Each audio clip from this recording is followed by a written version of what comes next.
In the misty mountains of Montana, there lay a forgotten village.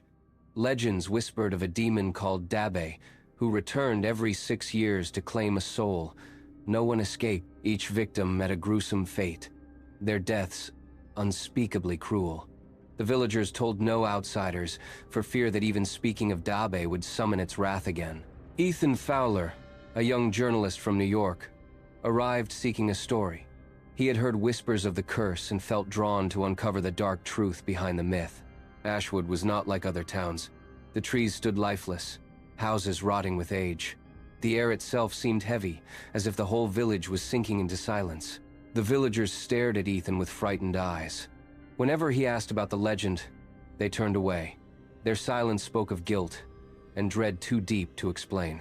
Only Sarah, a local historian, dared to speak. She told Ethan the legend was no myth. Dabe was real, and every 6 years, it came to take a chosen soul. Sarah's grandfather had seen it himself, long ago. Villagers bound the chosen one, offering them in ritual to Dabe. Their bodies were destroyed, their souls never seen again. As Sarah explained, Ethan felt dread crawl into his chest.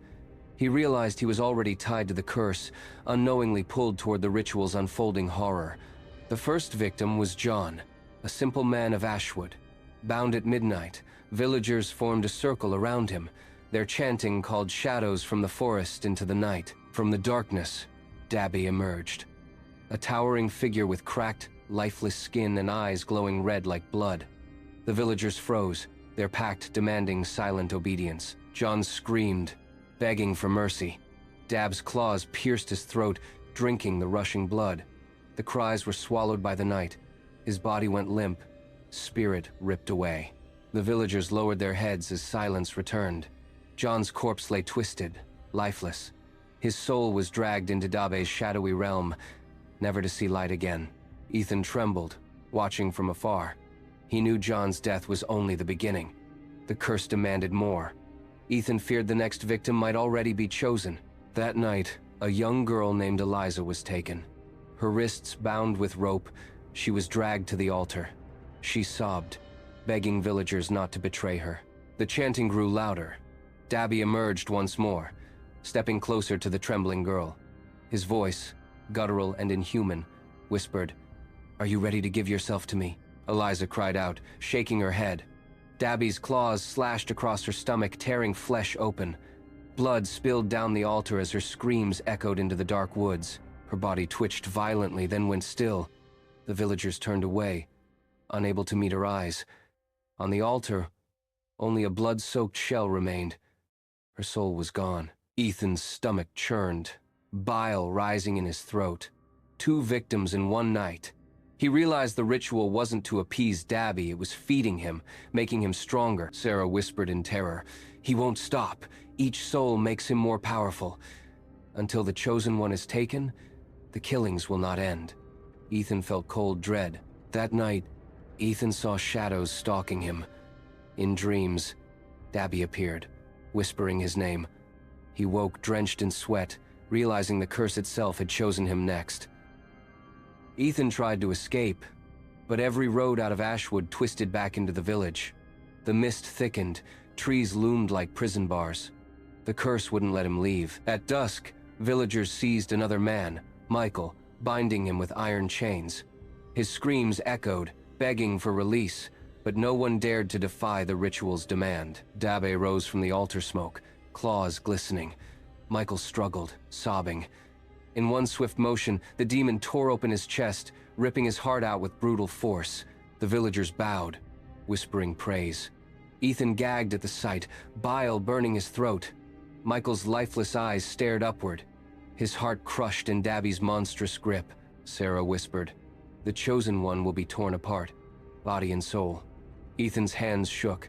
He feared she meant him, destined for the final sacrifice to end the cycle. That night, Ethan dreamed of fire and screaming faces.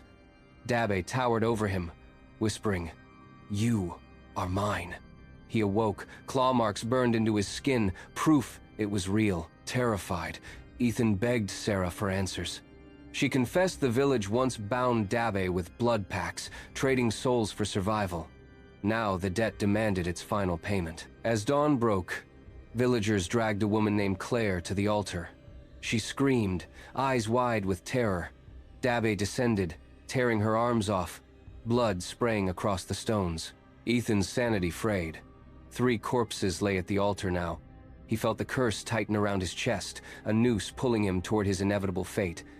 He couldn't resist. That night, Ethan tried to flee again, but spectral hands rose from the mist, clutching his legs.